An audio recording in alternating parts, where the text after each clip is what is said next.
como un resumen, en el primer día nosotros estudiamos acerca del Evangelio.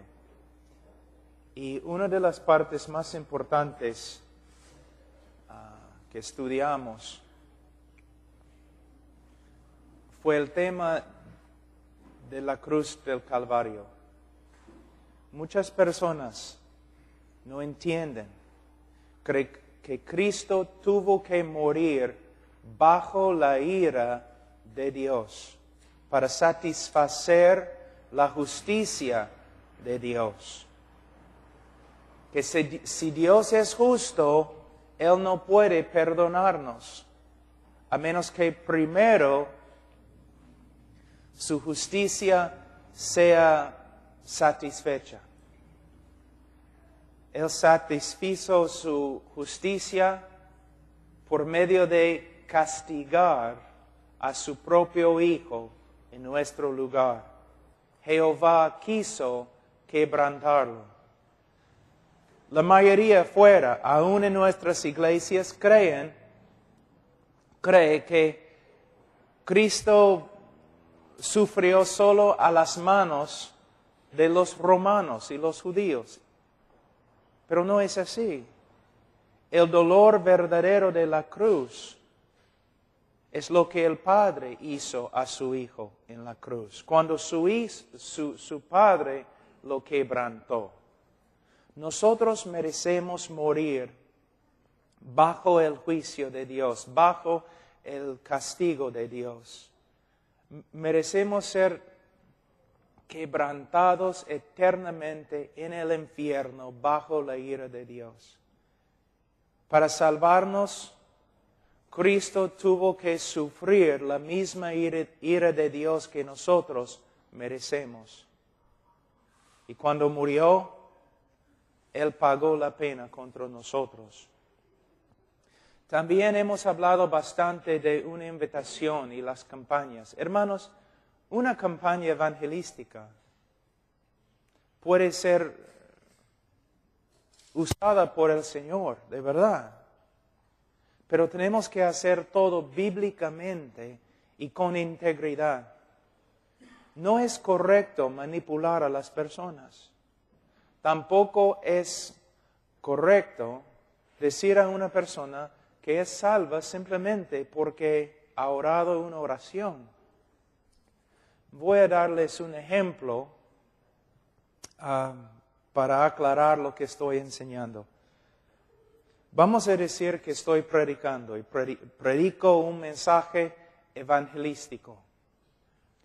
Y después de la prédica, yo siempre digo a las personas, mira, si el Señor ha tocado tu corazón, si el Señor esta noche te ha salvado, si tú necesitas hablar con alguien después del culto, acércate a mí y hablaremos.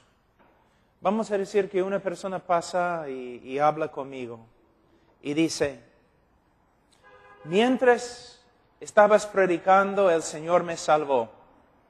¿Qué voy a decir? No. No voy a decirle no. Voy a decir, gloria a Dios. Cuéntame. ¿Qué pasó? Bueno, no sé, la música y el mensaje, todo era tan bonito y ese es el tipo de vida que quiero y hay problemas. No entiende nada. Entonces, no voy a rechazarlo, no voy a enojarme con él, pero voy a empezar de nuevo a explicar lo que es el Evangelio, lo que es el pecado, lo que hizo Cristo por nosotros, lo que significa el arrepentimiento y la fe. Creyendo, confiando que el Señor va a obrar a través de su palabra. Pero si aún después la persona no tiene ninguna evidencia de arrepentimiento y no demuestra que entiende lo que es la salvación, no voy a tratar de manipular a la persona para que haga algo. Voy a decir, mira, vamos a hablar más de esto luego. Vamos a hablar más. Vamos a seguir hablando, vamos a seguir estudiando las Escrituras. Mira, ¿puedes venir a la iglesia mañana? y poco a poco voy a discipular. Podemos usar el discipulado para evangelizar. Hay algunas personas que se van a acercar y al toque se nota, ¿no? Tienen arrepentimiento, quieren ser salvos, entienden, y no tienen que entender todo, no. Pero tiene que haber evidencia de que sí, saben lo que están haciendo. Y hay personas que a veces que se van a acercar y al toque casi ni vamos a tener que hablar con ellos, porque ¡pum! Se nota, gloria a Dios. Pero hay otros que quizás vamos a tener que trabajar meses con ellos. También si una persona después de hablar conmigo dice, yo sé que el Señor me ha salvado, él puede tener esta confianza porque el Espíritu Santo testifica, ¿no? Cuando una persona de verdad se convierte, el Espíritu Santo está obrando, dándole confianza y seguridad. Gloria a Dios. Si una persona dice, esta noche el Señor me salvó, yo digo, gloria a Dios, gloria a Dios. Pero también me gustaría compartir contigo algunas cosas. Si de verdad esta noche has creído en el Señor Jesucristo, Él te ha salvado. Pero también va a haber otras evidencias. Otras evidencias. Poco a poco vas a empezar a crecer y cambiar. Tus deseos van a cambiar. Vas a querer buscar al Señor y crecer en tu conocimiento de su palabra. Y un montón de otras cosas. Y también voy a advertir a la persona, mira, aunque te sientes mucho esta noche, si sales de aquí esta noche y regreses al mundo y no creces en la santidad y tus deseos no cambian de verdad, entonces es muy posible que nada pasó aquí esta noche. ¿Ves? Entonces, ¿qué estoy haciendo? ¿Estoy predicando el Evangelio? ¿Estoy rogando con lágrimas a la gente que se arrepienta, que cree en Cristo? ¿Estoy animándolos? Todo. Pero cuando se acercan, estoy aconsejándoles bíblicamente. Porque yo sé que yo puedo manipularlos, yo puedo convencerlos que oren esta oración conmigo, pero quizás van a salir sin conversión, sin salvación, aunque crean que son salvos. ¿Okay? Eso es lo que quiero decir. No estamos en contra de invitaciones, no estamos en contra de predicar con pasión, no estamos en contra de las lágrimas cuando predicamos, pero sí estamos en contra de la manipulación y de usar una forma superficial de evangelismo. Ahora, vamos a hablar de algunas cosas este día un poco diferente. En 1 Timoteo, capítulo 4. 1 Timoteo, capítulo 4.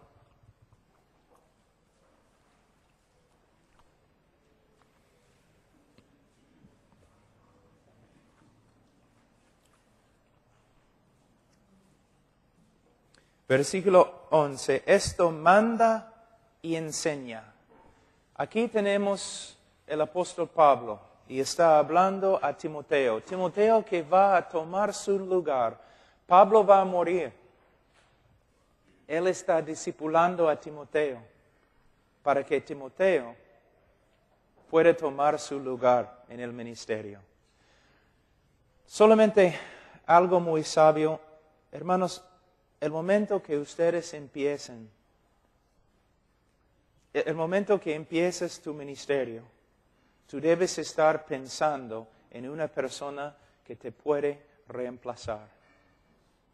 Constantemente debes pensar, ¿quién puedo discipular para que luego esta persona tome la obra? Ahora, voy a hablar un ratito de discipulado. Como pastor, Tú debes preocuparte por todos los creyentes en la iglesia. Pero es imposible que tú discipules a todas las personas en la iglesia. Personalmente. Estás discipulando a cada uno desde el púlpito. Pero no puedes discipular a todos. Y no es bueno discipular a todos. Por ejemplo, no debes estar discipulando a una mujer. Pero sí lo que tienes que hacer es, tienes que comenzar a orar y escoger a hombres que pueden ser útiles en la obra. Y hombres que quizás un día llegarán a ser pastores. Quizás el pastor en tu lugar. En la Biblia, quizás cuando vengo la próxima vez voy a hablar de eso. En la Biblia no solamente hay un pastor en las iglesias. Aquí tenemos una forma de tener un pastor y diáconos. Pero en la iglesia había pastores, varios hermanos trabajando como ancianos, trabajando juntos como un equipo.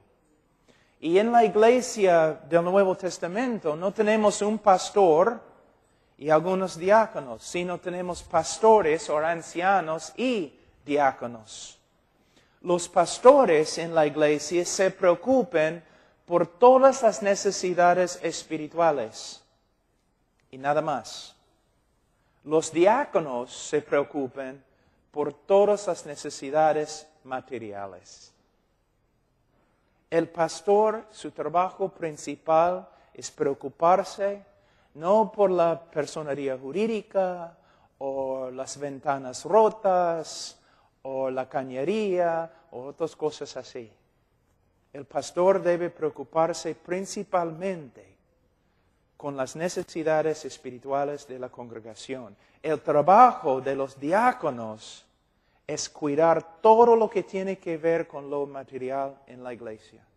El Señor es muy sabio. Y este es el problema en la iglesia, ¿no es cierto? Muchos de ustedes, pastores, tienen que trabajar tanto en la obra de diácono. Tanto trabajo como diácono que no puedes realizar tu obra como pastor. Tenemos que también reformar la estructura de la iglesia. La estructura de la iglesia. Tú dices, pero Pablo, ¿no hay otros hombres que pueden funcionar como pastores en la iglesia? Entonces debes empezar a entrenarlos. Entrenarlos. Y hay que entrenar también a los diáconos. Muchos pastores nunca invierten tiempo en los hombres. Nunca están entrenando a los otros hombres y por eso ellos tienen que hacer toda la obra en la iglesia. Pero ustedes deben empezar a orar primero y buscar a hombres que ustedes pueden entrenar para la obra, para que ellos puedan trabajar contigo, pastores y diáconos. Ahora, Pablo dice en versículo 12 a Timoteo, ninguna tenga en poco tu juventud, sino sé ejemplo de los creyentes en palabra, conducta, amor, espíritu, fe y pureza. Ninguno tenga en poco tu juventud. Ahora, probablemente la única persona aquí hoy día que necesita escuchar esta palabra es hermano Ernesto Zacarías porque es tan joven. Pero hay algo aquí para todos los pastores, aún los más antiguos. Dice, sé ejemplo de los creyentes. Sé ejemplo de los creyentes.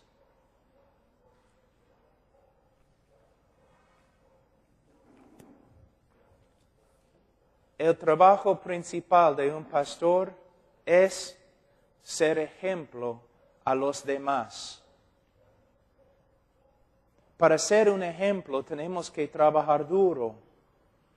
No para ser ejemplo, sino para crecer en nuestra conformidad a Cristo. ¿Cuánto tiempo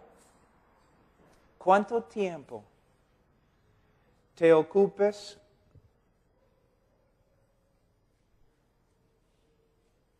en crecer en la fe cristiana? Cada día. ¿Cuánto tiempo dedicas a estudiar la Escritura y orar para que seas como Cristo? Creo que ya hemos encontrado un problema, ¿no? Un ejemplo. ¿Sabe qué? No puedes tener un ministerio si no tienes una vida. De una forma se puede decir que Cristo no tenía ministerio, sino tenía una vida. Y de su vida salía vida. No se puede dividir o separar el hombre de su ministerio. El trabajo principal que tienes es estudiar y orar para que tu carácter se conforme al carácter de Jesucristo. Es algo que de verdad muchos pastores nunca piensan así.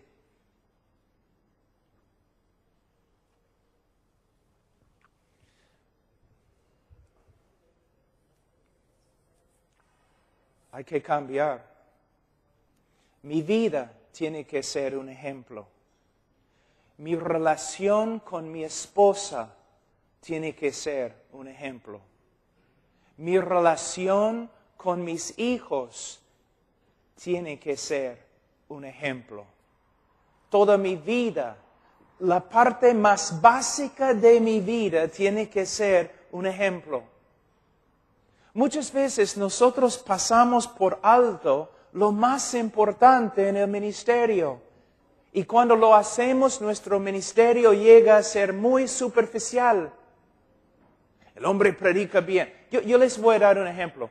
Hace como 3 años, yo tuve que irme a Texas para ayudar a una iglesia que estaba sufriendo bastante. Era una iglesia grande, pero estaba pasando por pruebas, pero increíbles, con su pastor. Él era un hombre, creo que ni era converso. Y después de la primera prédica, bajé de la plataforma y un grupo de hombres se me acercaron, líderes en la iglesia, y me dijeron, hermano Washer, tú debes ser el pastor de nuestra iglesia. Yo les miré con una sonrisa y yo les dije, ¿están locos? Ustedes no saben si amo a mi esposa. Me miraron así. Ustedes han escuchado un sermón. Nada más. El diablo puede predicar un sermón. Muy, muy bueno. No saben nada de mi carácter. No saben nada de la santidad en mi vida. No saben nada si mi vida se conforme a Cristo o no. ¿Ves? En el día de hoy pensamos, es un hombre de Dios. ¿Por qué? Porque predica bien. El diablo predica bien. Yo he conocido muchos hermanos, peruanos, gringos, europeos, que predican muy bien, pero viven como el diablo. Pero nosotros debemos ser diferentes. Debemos ser ejemplos en nuestra manera de ser. Debe ser nuestro trabajo principal. Dice que el propósito más grande de Dios en la salvación es conformarnos a la imagen de Cristo. Romanos capítulo 8. Si es el propósito más grande de Dios, ¿cuánto más debe ser nuestro propósito más grande? Porque con nuestra boca podemos decir un montón de cosas, pero con nuestra vida negamos todo lo que predicamos. Ahora, un evangelista no tiene que preocuparse tanto. Él llega, predica 4 o 5 días, ya se va a otro lugar. Pero un pastor, todos van a ver tu vida cotidiana. Todos van a estar mirando tu relación con tu familia. Todos van a estar mirando tu manera de hablar. Todo. Van a estar siempre escudriñando. Y con razón, deben hacerlo. ¿Por qué? Porque los falsos profetas y los verdaderos se conocen por sus frutos. La Biblia manda a la congregación que escudriñe a su pastor. No sin misericordia, no sin gracia, pero sí, debe escudriñar la vida de su pastor. Entonces él dice a Timoteo, Timoteo, tienes que ser ejemplo de los creyentes. Hay dos posibilidades aquí. Algunos piensan que él está diciendo, tienes que ser un ejemplo a los demás creyentes.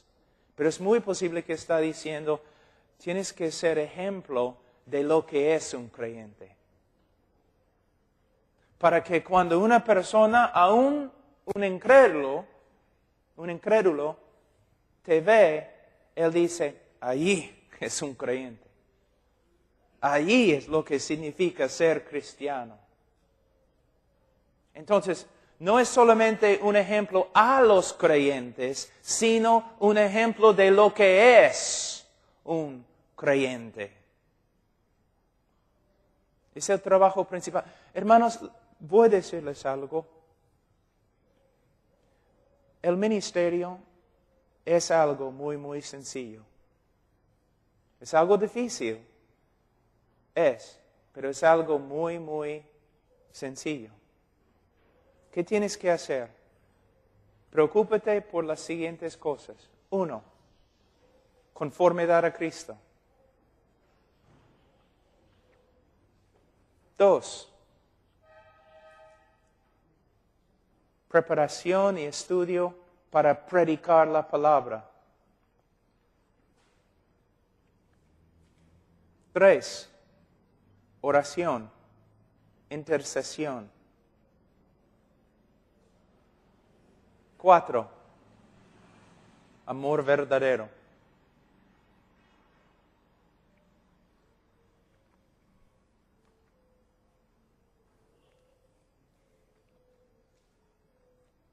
Es muy sencillo. Si tú vas a un lugar en esta ciudad, un pueblo joven, cualquier lugar, si tú vas a un lugar y tú dices, primeramente, voy a dedicarme a ser conforme a la persona de Jesucristo. Voy a cuidar mi carácter y voy a estudiar la Escritura para que mi carácter sea conforme a lo de Cristo, el de Cristo. Voy a estudiar para predicar correctamente la palabra de Dios. Va a ser la énfasis en mi ministerio. Conformidad a Cristo es mi vida. Mi ministerio, la parte principal, va a ser estudiar la Escritura para ser cambiado por la Escritura y para transmitir o comunicar la Escritura a otros. Voy a orar, voy a interceder por la congregación y por mi comunidad, por los incrédulos y por todos. Y voy a amar. Yo voy a servir a la congregación y yo voy a servir a los incrédulos por medio de testificarles.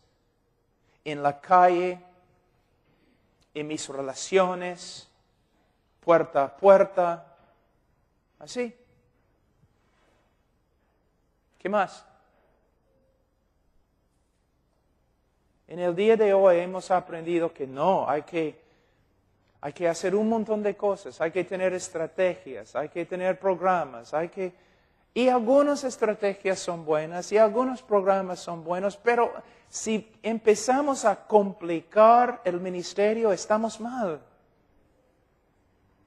Es muy sencillo, muy difícil, bastante trabajo. Pero él dice que debemos ser ejemplos. Y dice, en palabra. No está hablando aquí simplemente de la prédica, sino nuestra manera de hablar. ¿Por qué? Hermanos, uno no tiene que mirar dentro de tu corazón. Solamente tiene que escuchar tus palabras. Porque tus palabras cuentan todo. ¿Cómo hablas? Yo conozco pastores que cuando hablan se notan rencor. Otros, enojo. Otros, el mundo, porque casi nunca hablan de Cristo. Hablan del mundo o hablan del ídolo del ministerio. Todo es su ministerio. El ministerio es más importante que Cristo.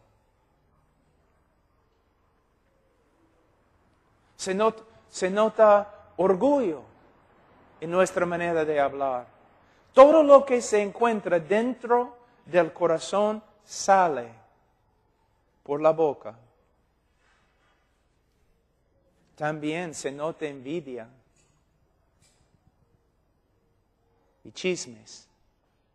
Un pastor hablando contra el otro, no a su cara, sino a otros pastores. Hermano, tenemos que ser ejemplo en nuestra manera de hablar. Y no es algo que simplemente puedes fingir, porque tarde o temprano, lo que está dentro de tu corazón, cuando no estás guardándote, va a salir. El verdadero tú va a salir.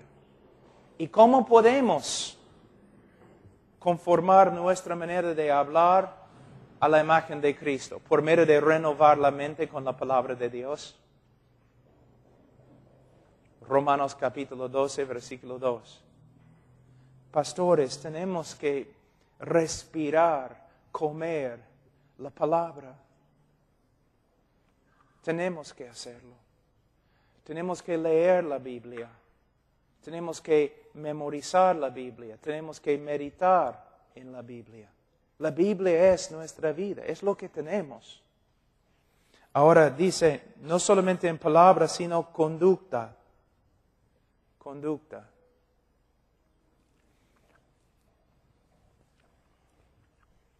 Muchos pastores caen en inmoralidad. Muchos pastores son mundanos. Muchos pastores mienten, muchos pastores engañan, muchos pastores. Tenemos que ver en todo el mundo. Hay muchos pastores que hacen mucho daño por causa de su conducta. Si tu conducta no está bien, no puedes predicar, simplemente no puedes hacerlo. No puedes. La conducta, el carácter.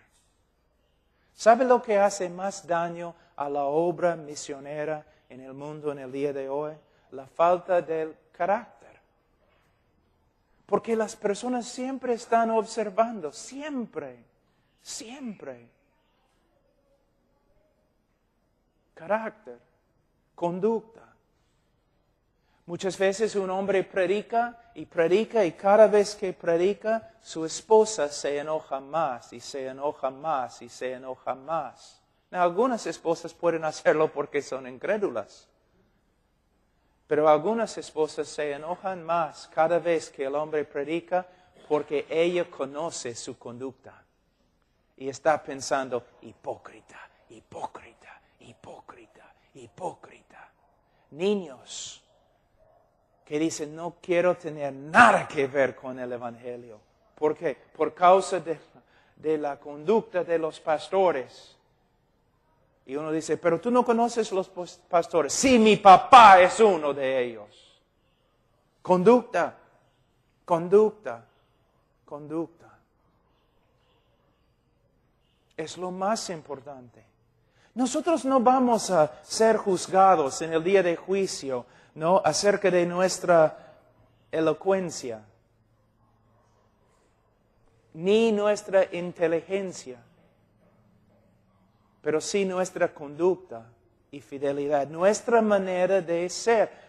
Pablo, escribiendo a Tito, dijo que ellos confiesen a Dios, pero con su vida lo niegan. Hermanos, eso es tan importante. Y no solamente conducta hacia los de afuera. El estándar que uso yo es mi esposa, porque ella está más cerca a mí que cualquier otra persona.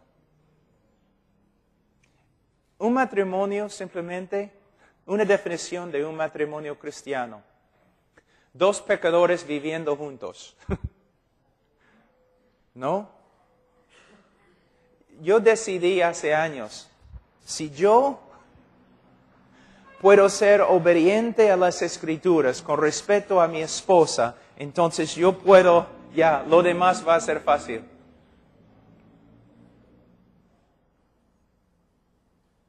Y después de mi esposa, mis hijos. Mis hijos. De nuevo, con respecto a mi conducta y la conducta de ustedes, me gustaría decir algo. ¿Qué importa si ganamos todo el mundo si nuestra familia se va al infierno? Y una de las razones por las cuales la iglesia es tan débil es porque la familia es tan débil.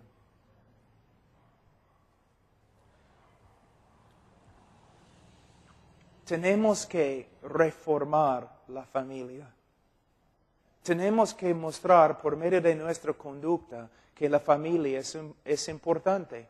A veces los pastores con su vida enseñan lo opuesto.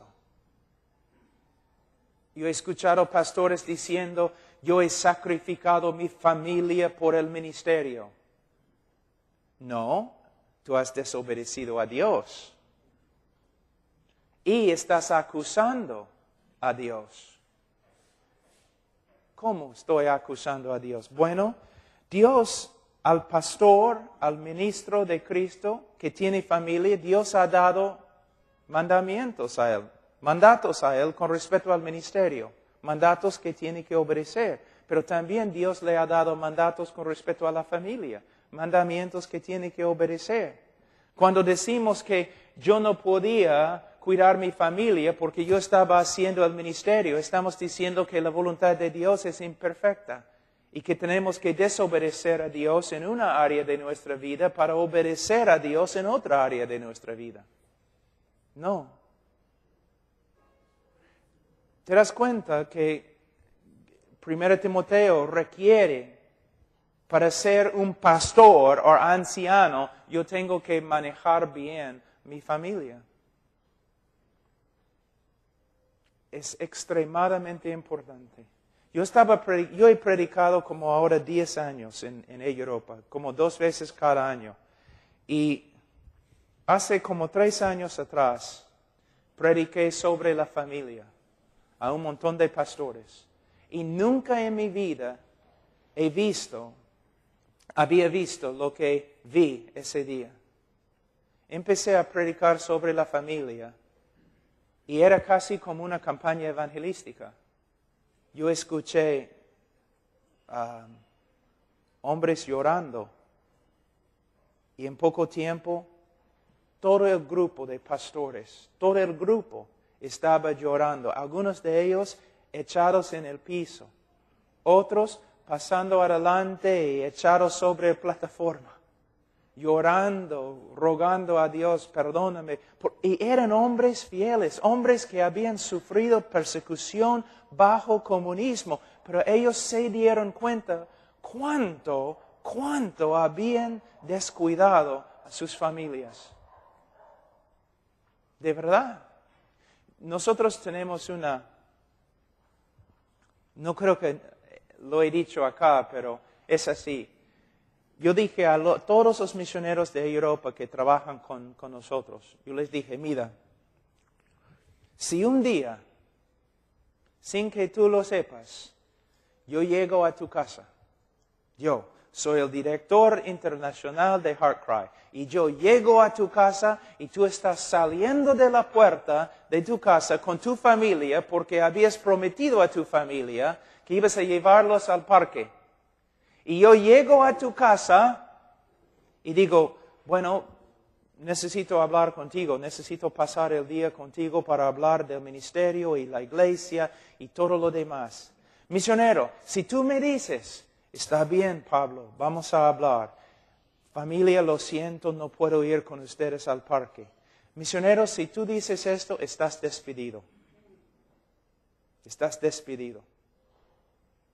No vas a ministrar más con HeartCry.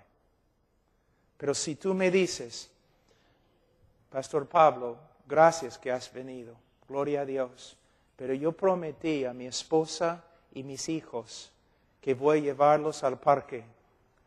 Después de llevarlos al parque y jugar con mis hijos como prometí, yo puedo regresar y hablar contigo toda la noche si es necesario, pero voy a cumplir mi promesa a mi familia. Hermanos, yo creo esto. Yo tengo la tendencia de trabajar demasiado. Cuando me casé, trabajé demasiado. Pero empecé a aprender y gloria a Dios, cuando mi primer hijo nació, yo ya tenía la convicción. Yo voy a obedecer al Señor con respecto al ministerio y voy a obedecer al Señor con respecto a la familia. Quizás una sorpresa para ti. El Señor no te necesita. Yo sé que es difícil creer, pero el Señor no te necesita. Pero el Señor desea que seas obediente.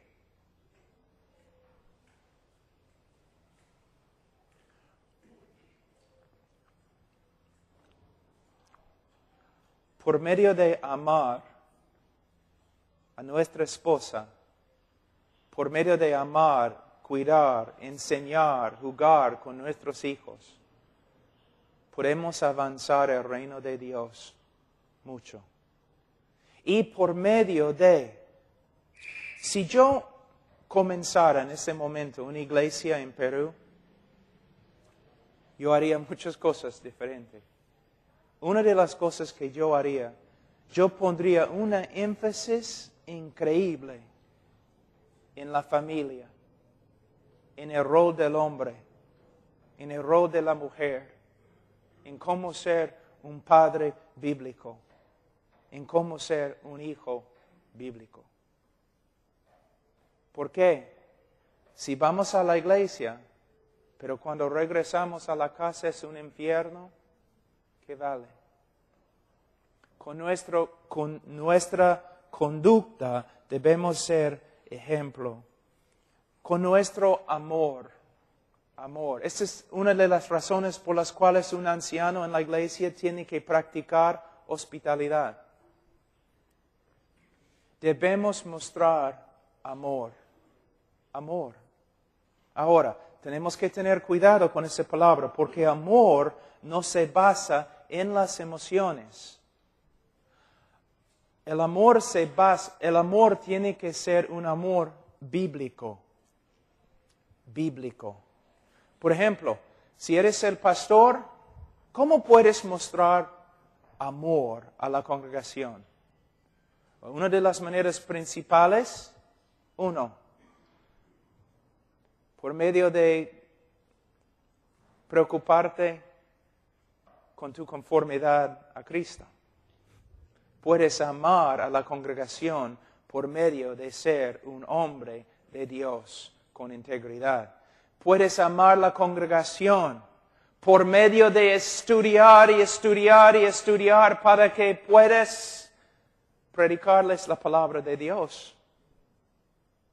Muchos pastores, en el nombre del amor, están corriendo por todos lados, haciendo un montón de cosas, pero no están haciendo las cosas principales, que es predicar la palabra. Mira, la razón por la cual nos mudamos a Alabama, todo el ministerio, todas las familias que trabajan con HeartCry, todos nosotros nos mudamos. Cruzamos el país para ir a Alabama. ¿Por qué? El pastor en Alabama toma en serio el púlpito. ¿Cómo puede mi pastor amarme de verdad? Por medio de entregarme la verdad. Cada domingo en la mañana, cada domingo en la noche, cada miércoles. Si Él quiere amarme, entonces que predique la verdad a mí y a mis hijos. El amor tiene que ser bíblico, pastor. Tú tienes, mira, pastor, mira. ¿Cuán difícil es, pastor, para ti encontrar tiempo para estudiar? Difícil, ¿no? Entonces, los hermanos en la iglesia, ¿cuán difícil es? Es tu trabajo estudiar. Si tú no estás estudiando, ¿cuánto están estudiando ellos? Entonces nadie tiene la palabra de Dios. Un pastor, la mayoría de los pastores en los Estados Unidos estudian la Biblia menos que 15 minutos cada día. Entonces, ¿cómo es la congregación? O estudiamos la Biblia como si fuera una revista, ¿no? Leyendo nomás. Pero hay que leer, hay que memorizar, hay que meditar, pero también hay que estudiar. Y es difícil. Difícil es estudiar. Algunos dicen que los predicadores entre los puritanos, los predicadores en la época de Spurgeon, eran algunos de los más grandes predicadores que han vivido en la tierra. Sus sermones continúan hasta el día de hoy. Uno de ellos era Alexander Maclaren. Alexander Maclaren era uno de los predicadores favoritos de Spurgeon. Le encantaba a Spurgeon escuchar a Alexander Maclaren. Alexander Maclaren, por lo general, estudiaba para predicar un sermón 60 horas.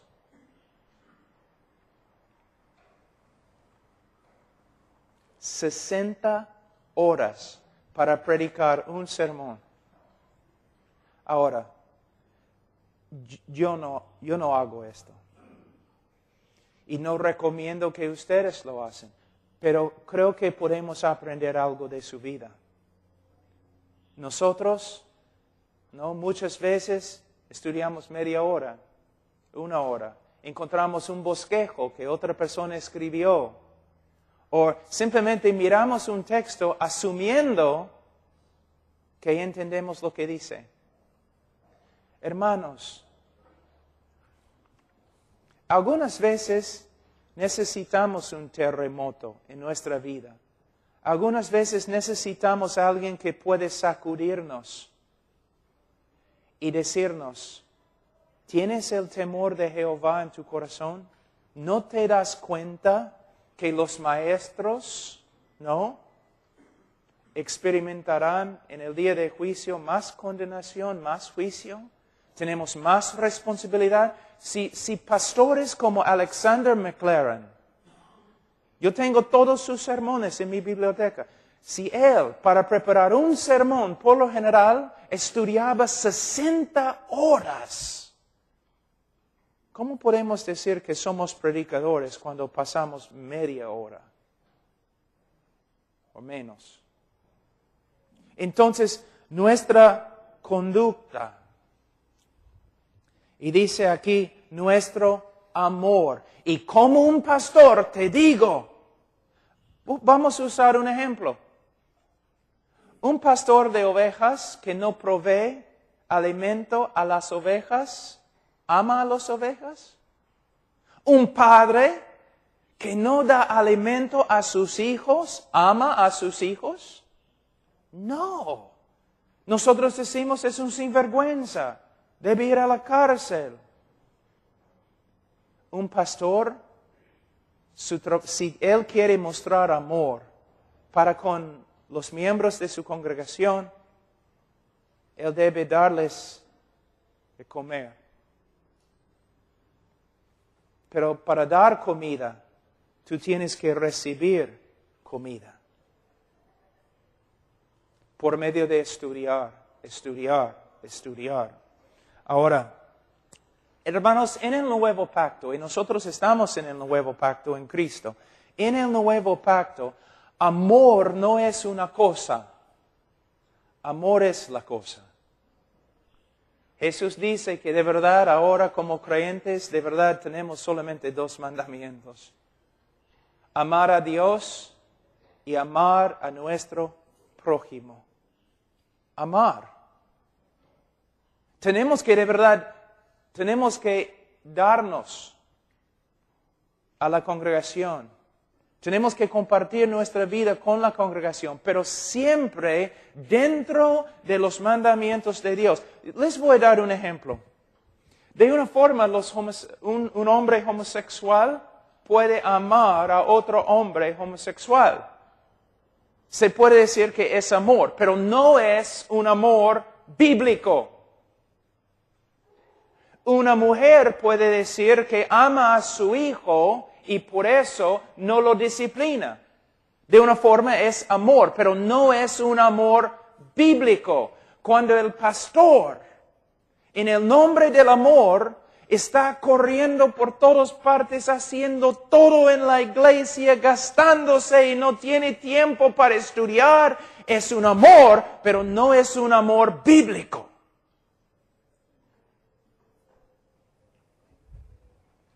Y él dice, acá también, en palabra, conducta, amor, espíritu, fe y pureza. Fe.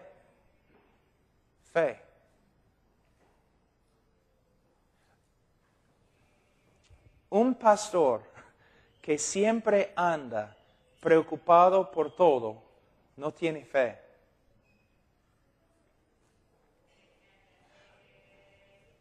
No debemos fingir o tratar de ser algo que no somos.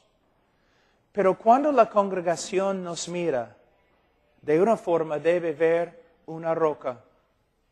Cuando los demás están corriendo, asustados, preocupados, no saben qué va a pasar, deben mirar al pastor y ver. No un hombre fuerte en sí mismo, sino un hombre quizás débil, pero confiando en el Señor, sin preocupaciones. El Señor va a hacerlo, el Señor nos va a cuidar. Un hombre de fe. Y podemos confiar porque tenemos un Dios soberano. Y tenemos que vivir por fe en todo, creyendo sus promesas. Él nunca ha fallado en ninguna palabra que ha hablado. Podemos confiar en Él. Muchos pastores, cuando hay necesidades económicas, andan hablando con todo el mundo. Si hablaran con Dios tanto como hablan con los demás, quizás serían millonarios. Cuando empezamos HeartCry, y hasta el día de hoy, cuando empezamos a HeartCry hasta, 15 años atrás, yo me puse de rodillas y dije, Señor, yo no soy suficientemente fuerte para llevar esta carga. Y necesitábamos en esa época como, vamos a decir, $3,000 al mes para hacer HeartCry. Y decía, Señor, es tanto dinero. Aquí es lo que voy a hacer, Señor. Si este ministerio es de ti, si es de ti, nunca voy a decirle a nadie mi necesidad. Nunca voy a levantar finanzas. Nunca voy a hablar con otra persona. Si otra persona viene a mí diciendo, ¿cuánto dinero necesitas? No voy a contestar. Voy a decir, si tú quieres dar algo, pide al Señor que Él te diga. Gracias.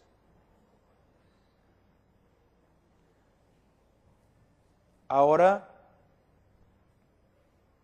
necesitamos como 75, 60 mil dólares cada mes.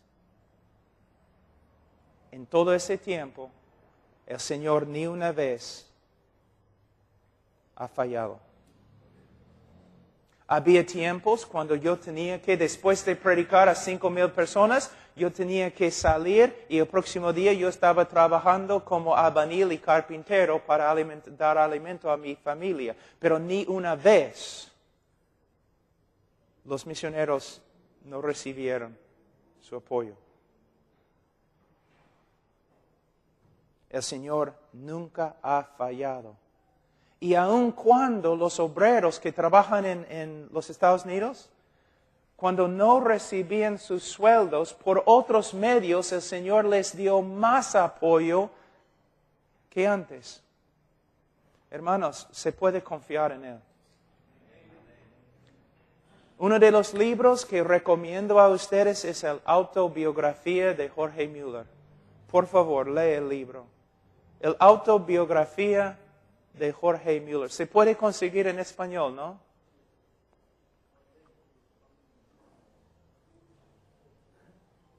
El autobiografía. Ese libro cambió mi vida porque Jorge Müller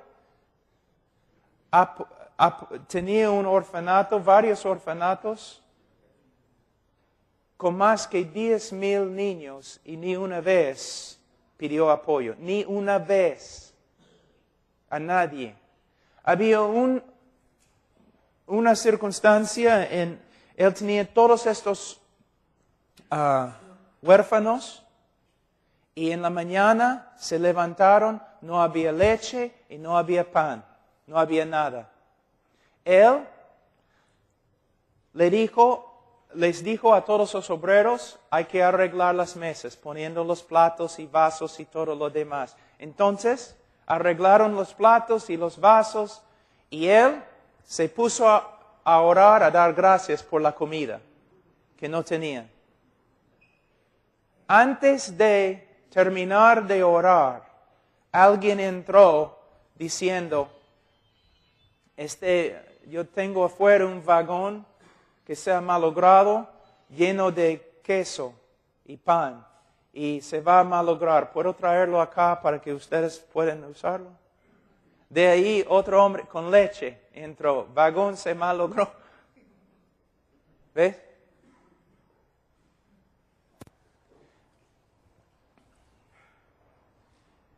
Hay unas palabras que siempre tengo acá. Vamos a ver en español. El Señor se deleita, el Señor se deleita en vindicar la confianza de sus hijos.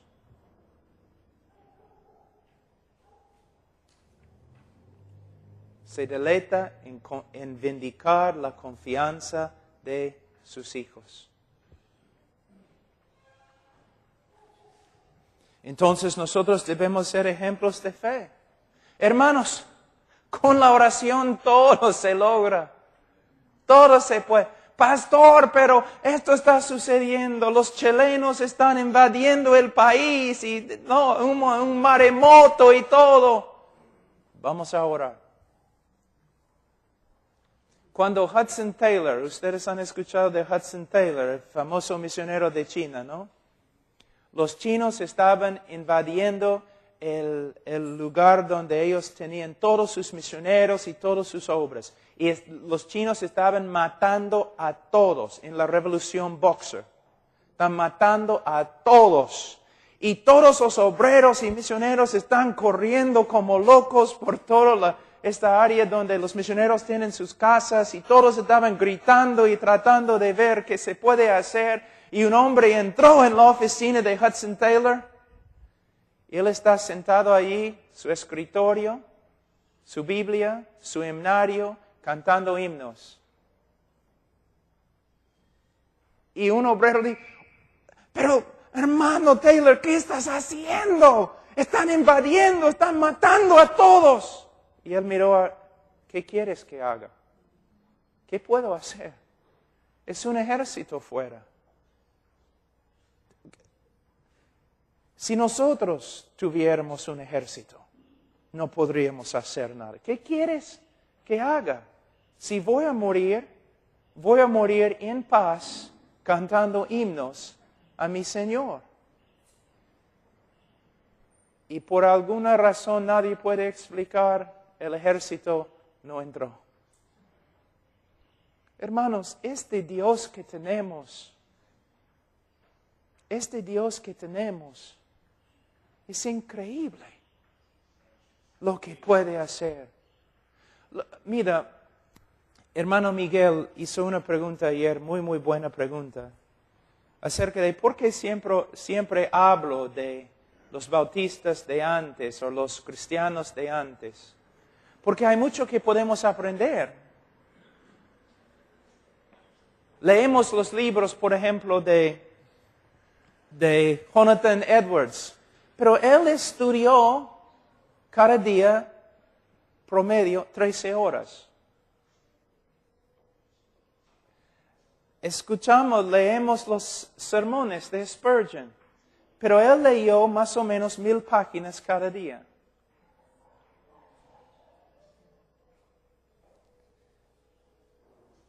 Los grandes misioneros y pastores, muchos de ellos, porque yo no tengo la inteligencia para leer 1000 páginas cada día. Y probablemente no puedo estudiar 13 horas cada día, sin cansarme bastante. Pero aún el hombre más pobre e ignorante puede orar. Y muchos de ellos oraron 4 horas cada día, 3 horas cada día. La oración era su vida. Hay un viejo que dice, el hombre que ora no peca y el hombre que peca no ora.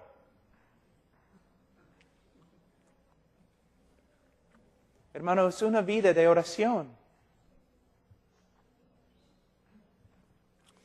Y dice, impureza.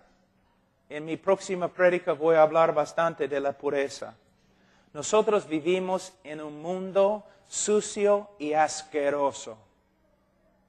Y si no tomamos en serio la santidad, es posible que ni somos salvos. La santidad. Dios puede hacer cualquier cosa con un hombre santo. Hay muchos hombres inteligentes, hay muchos hombres astutos, muchos hombres elocuentes y no sirven para nada. Dios desea usar una arma santa, pura. Hay que consumir nuestra vida con esta idea de la santidad. Ahora, vamos a seguir un ratito. Dice, versículo 13, entre tanto que voy, ocúpate en la lectura, la exhortación y la enseñanza. Miren lo que dice, hermanos, miren lo que dice. Es un mandamiento, pero es una descripción de tu vida. Él dice a Timoteo, ¿quieres ser hombre de Dios? ¿Quieres ser obrero útil ante el Señor? Entonces, aquí es lo que debes hacer. Ocúpate en la lectura, leyendo la Escritura. Ocúpate en la exhortación. Ocúpate en la enseñanza. Hermanos, voy a decir algo que siempre digo. acerca de mí, acerca de ti, es muy ofensivo, pero casi todo lo que digo es ofensivo. Hay una diferencia entre un hombre de Dios y un chibolo de Dios. Y esa es la diferencia. Y hay un montón de chibolos de Dios que se creen hombres de Dios.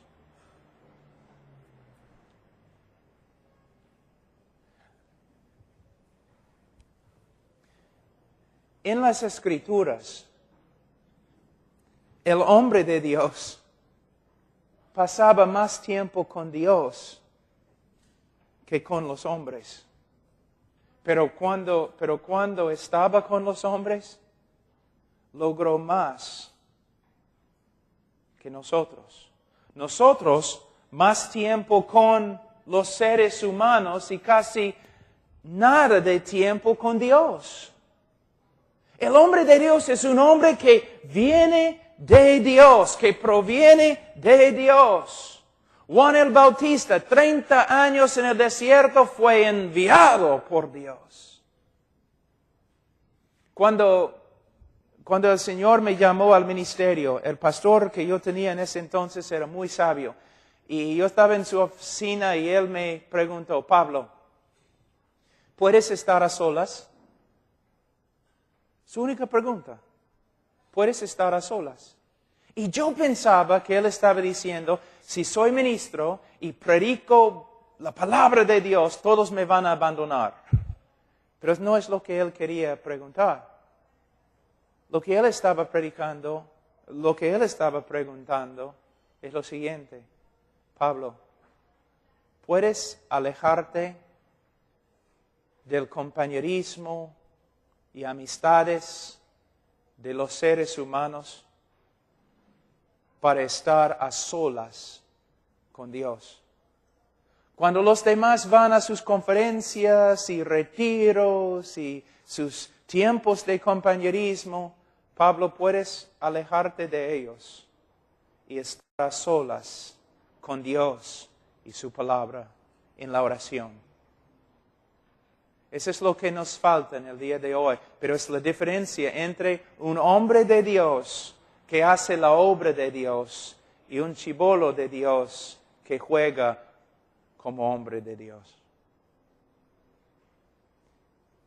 Tiempo a solas con Él. Pero necesitamos ver algo muy importante en este contexto. Cuando habla, ocúpate en la lectura, la exhortación y la enseñanza, está hablando del ministerio público. Tu ministerio, o el tiempo, tu tiempo cada día, ¿qué haces? ¿Mayormente haces lectura, exhortación y enseñanza o un montón de otras cosas? Organizando estrategias, corriendo de aquí y allá.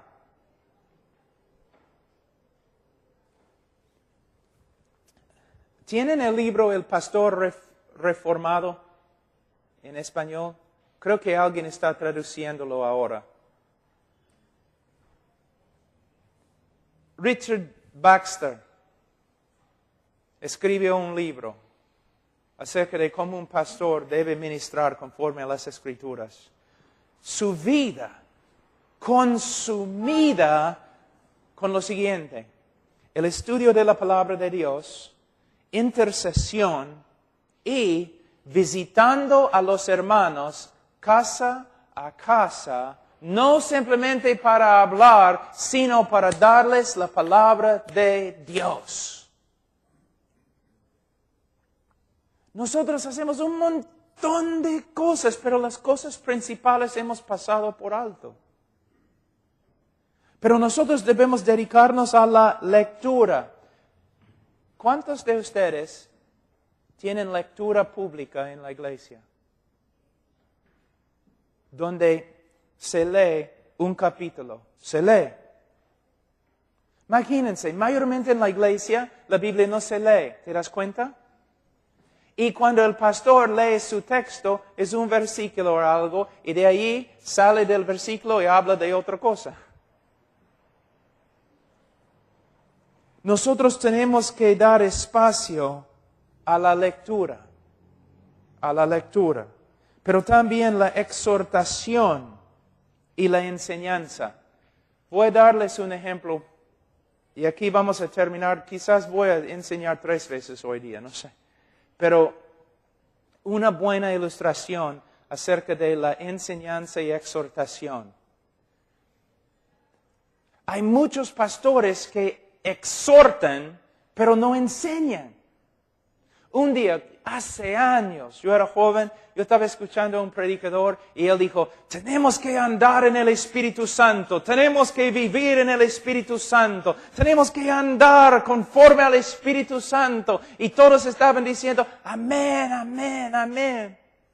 Después de la prédica, me acerqué y pregunté, estoy de acuerdo, fue un sermón muy lindo, pero ¿qué significa andar en el Espíritu? ¿Y cómo se hace? Se enojó conmigo y salió. Él estaba exhortando sin enseñar cómo. Tú dices a los hermanos, ustedes tienen que amar a Dios más. La congregación dice, por supuesto. ¿Cómo? ¿Cómo puedo crecer en amor? Si estoy en el piso, no puedo agarrar mi correo y levantarme. ¿Cómo puedo crecer en el amor de Dios? Enséñeme. Siempre estamos diciendo lo que los demás deben hacer, pero no les decimos cómo hacerlo porque nosotros ni sabemos cómo hacerlo. ¿Ves? Nunca debes exhortar a la congregación a menos que expliques cómo hacerlo. Entonces, la enseñanza y la exhortación. Ahora, yo estoy enseñando ahora como ¿cuánto? 2 horas o algo.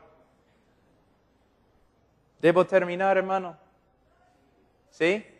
Mira, en la próxima vamos a seguir con este texto acerca de cómo ser un buen ministro de Dios. Y vamos a ver algunas cosas, de ahí vamos a ir a Romanos capítulo 12. Oremos, hermanos. Padre Santo, te damos gracias por este día, te damos gracias por tu palabra.